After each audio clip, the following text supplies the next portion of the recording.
திருக்கோளூர் பக்கத்துல ஒரு குகைக்குள்ளார ஒரு கல்வெட்டு. இந்த கல்வெட்டுல அசோகருக்கு சிம்ம சொப்பனமா திகழ்ந்த ஒரு தமிழ் மன்னரை பத்தி குறிப்பிட்டிருக்காங்க. இந்த தமிழ் மன்னரை பத்திலாம் தெரிஞ்சுக்காம போனாக்கா உண்மையிலேயே நம்ம தமிழர் அப்படி சொல்றதுக்கெல்லாம் அர்த்தமே இல்லைங்க.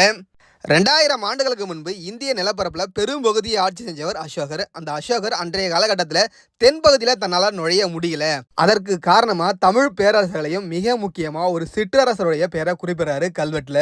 அசோகர் குறிப்பிட்ட அந்த கல்வெட்டுல சதியபுதே அப்படின்னு குறிப்பிடப்பட்டிருக்கு. அசோகருக்கே சிம்ம சொப்பனமா திகழ்ந்த அந்த சதியபுதே அப்படின்றது யாரு அப்படின்றது மிகப்பெரிய கேள்வியா வரலாற்றாளர்கிட்ட ரொம்ப காலமா இருந்துச்சு.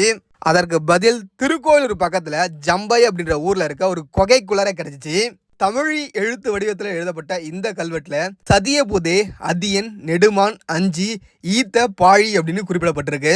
இந்த கல்வெட்டுல இருந்து அசோகருக்கே சிம்ம சொப்பனமா திகழ்ந்தது கடையெழு வள்ளல்கள ஒருவரான அதியமான் அப்படின்றது தெரிய வருது.